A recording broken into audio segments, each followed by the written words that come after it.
आज की कहानी का शीर्षक पापा की बेटी।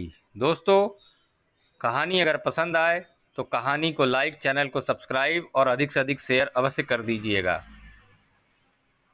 तो कहानी इस प्रकार है। पापा ने कुर्सी से उठने की कोशिश की लेकिन सफल नहीं हुए। आभा तेजी से उनकी सहायता के लिए उठी। पापा को जोर लगाकर उठाया और दीवान तक पहुंचा दिया। बाथरूम से तुरंत नहाकर निकली सिम्मी ने भाभी के कंधे पर पापा का हाथ देखा तो उसे अजीब लगा, लेकिन कुछ कहा नहीं और तौलिए से अपने बाल पोंछते बालकोनी में आ खड़ी हुई। कल से मायके आई हुई सिम्मी लगातार ये सब देख रही थी। भाभी कभी पापा को कपड़े पहनाने में मदद करती है तो कभी उसके कंधे पर तेल की मालिश करती दिख जाती है। और भी कई अमल है जो देखकर सिम्मी को अजीब लग रहे थे। पापा की हड्डियों में उम्र के साथ ही दर्द भी बढ़ गया है। अब उठने बैठने में तकलीफ ज़्यादा हो रही है। एक ज़माना था जब पापा की फुर्ती से की मिसाल दी जाती थी। बुढ़ापा भी क्या चीज़ है, उफ। सिम्मी ने एक गहरी सांस भरी। नाश्ता कर लो सिम्मी। आभा के पुकारने पर वो डाइनिंग टेबल पर आ बैठी। आप नहीं खाएंगी भाभी? सिम्मी ने पूछा। अभी थोड़ी देर में खाती हूँ, थोड़ा काम है निपटा लूँ, तुम खाओ। नहाने के बाद तो भूख और तेज हो जाती है, आभा ने मुस्कुराते हुए कहा। तो सिम्मी को ध्यान आया कि भाभी तो सुबह ही नहा लेती है, तो क्या उन्हें भूख नहीं लगती? शादी के बाद से ही माँ का बनाया हुआ नियम था कि ये वह बिना नहाए रसोई में नहीं जाएगी। माँ खुद भी ऐसा ही करती थी। ठीक है कि सुबह उठकर फ्रेश हो जाना, नहा धुला लेना अच्छी बात है, लेकिन ये क्या कि नहाए तो सबसे पहले और खाए सबसे पीछे। सिम्मी ने भी पहले कभी इस तरह से कहाँ सोचा था। भाई की शादी के 1 साल बाद ही उसकी शादी हो गई थी और कुछ दिन ससुराल में रहने के बाद वह पति के साथ बाहर चली गई थी। माँ के अपने अलग नियम थे जिन्हें भाभी ने भी निभाया, लेकिन आज जब भाभी ने नहाने के बाद भूख लगने की बात कही तो उसे लगा कि ये तो एक बहुत ही सामान्य सी बात है जिसके बारे में कोई ज़्यादा सोचता भी नहीं है। वो तो सुबह हर काम से पहले चाय नाश्ता करती है और तभी कुछ करती है। भूख लग जाने पर उसे कुछ भी नहीं सूझता। नाश्ता खत्म कर वह फिर से बालकोनी में आ गई। सर्दियों में यह सबकी मनपसंद जगह थी जहाँ धूप का लंबे समय तक बसेरा होता था। वहीं पर एक छोटा सा दीवान रखा था जिस पर पापा बैठे थे और भाभी उनकी पीठ में दवा लगा रही थी। दीवान पर पापा के साथ भाभी को बैठे देखकर तथा उनकी खुली पीठ पर दवा लगाते देखकर सिम्मी को फिर वही एहसास हुआ। एक अजीब सा एहसास जिसका कोई ब्यौरा तो नहीं था, लेकिन था बहुत अजीब। शुरू से ही उसके घर का माहौल ज़्यादा खुला हुआ नहीं था और पापा के सारे काम तो माँ ही किया करती थी। फिर भी माँ के जाने के बाद मायके में ज़्यादा रहना तो नहीं हुआ, लेकिन जब भी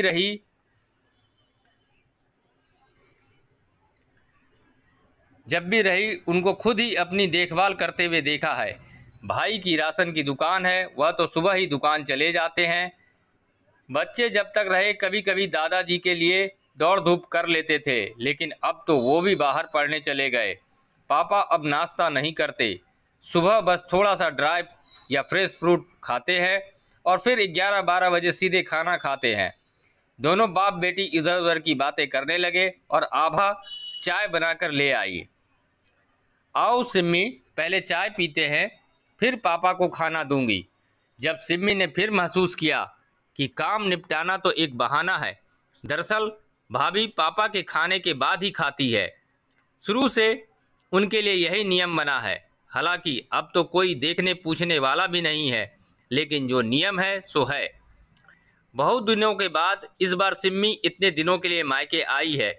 माँ थी तब आना जाना ज़्यादा होता था, फिर पिता ही उनसे मिलने आ जाया करते थे, लेकिन जब से बीमार हुए उनका आना जाना बंद हो गया। 2-3 दिन बस यूं ही निकल गए। अब तो बातों का पिटारा भी खाली होने लगा। माँ थी तो बात और थी, महीनों भी बात खत्म होने का नाम नहीं लेते थे। रात को थोड़ी देर सब मिल बैठकर हंसी ठट्टे करते। दिन में वो कभी पापा के काम कर दिया करती, कभी भाभी का हाथ बटा देती, लेकिन समय निकालना फिर भी मुश्किल हो गया। घर की चिंता भी हो रही थी, लेकिन जाने का टिकट हफ्ते भर बाद का था। अजीब होती हैं ये औरतें भी, जहाँ रहती हैं वहाँ होती नहीं।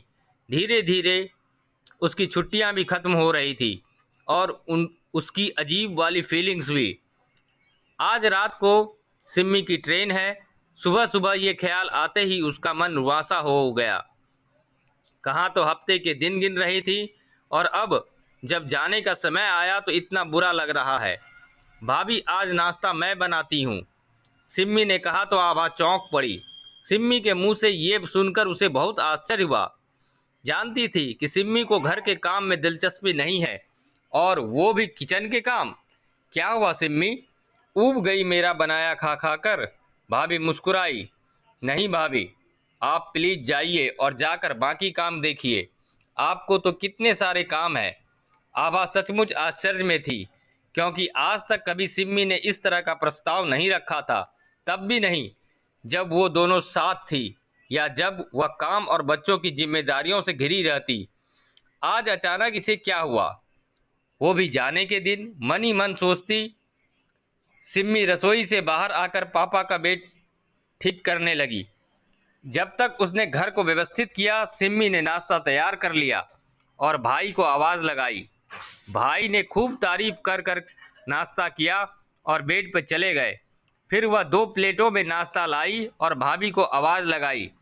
अरे वाह सिम्मी, खुद से नाश्ता बनाया तो भूख बढ़ गई क्या? आभा ने उसे छेड़ते हुए कहा। आपके लिए भी लाई हूँ, भाभी का हाथ पकड़कर बैठाते हुए बोली। मेरे लिए? तुम खाओ सिम्मी, मैं अभी पापा के लिए खाना बनाऊंगी, नहीं तो देर हो जाएगी। सिम्मी ने देखा भाभी की नज़र अचानक ही बालकोनी में अखबार पढ़ते पापा की तरफ चली गई। कोई देर नहीं होगी भाभी, बस 10 मिनट तो लगेंगे नाश्ता करने में। सिम्मी ने आभा का हाथ अपने हाथ में लेते हुए आगे कहा, और हाँ, सिर्फ आज नहीं बल्कि आज से आपका यही रूटीन बना रही हूँ। सिम्मी, आज तुम्हें जाना है ना, इसलिए तुम इमोशनल हो रही हो, आभा ने हंसते हुए कहा। ठीक है, अगर ऐसा है तो यही सही। भाभी, पापा की अब उम्र हो गई है, खाना पीना उनके लिए बस एक फॉर्मेलिटी है, लेकिन आपकी तो अभी बहुत सारी जिम्मेदारियां हैं। पूरे घर परिवार की देखभाल आपके जिम्मे है। पहले जब माँ पापा सुबह सुबह नाश्ता करते थे तो आपका इंतजार करना बनता था, लेकिन अब भूख दबाकर इतनी देर तक खाली पेट रहना सही नहीं है। भाभी, सबके साथ साथ आपको अपना ख्याल भी रखना चाहिए। ये सिम्मी तो आज झटके पे झटके दे रही है। आभा ने उसकी तरफ देखते हुए सोचा। सिम्मी की बात सुनकर उसे सुखद आश्चर्य हुआ। वैसे देखा जाए तो बात कोई इतनी अनोखी भी नहीं थी, लेकिन आभा के दिल को छू गई। पता नहीं वह इन सलाहों पे अमल कर पाएगी या नहीं, पता नहीं वह इतने दिनों की आदत से बाहर आ पाएगी या नहीं, लेकिन सिम्मी की बात से उसकी रूह को जो सुकून मिला वो बेहद खुशगवार था। अपने बारे में सोचे जाने के एहसास की खुशी आभा अंदर तक महसूस कर रही थी। और थैंक यू भाभी, सिम्मी ने और भावुक होते हुए कहा। अब ये किस लिए? आभा ने भौएं चढ़ाते हुए कहा। पापा की बेटी बनने के लिए। सिम्मी की आंखों में तैरता पानी साफ देखा आभा ने। ओह! अचानक ही आभा की जुबान से निकला और दोनों ने एक दूसरे का हाथ कसकर थाम लिया। सुकून ने चुपके से एक मुट्ठी बौछार की फेंकी और दोनों के रूह सराबोर हो गए।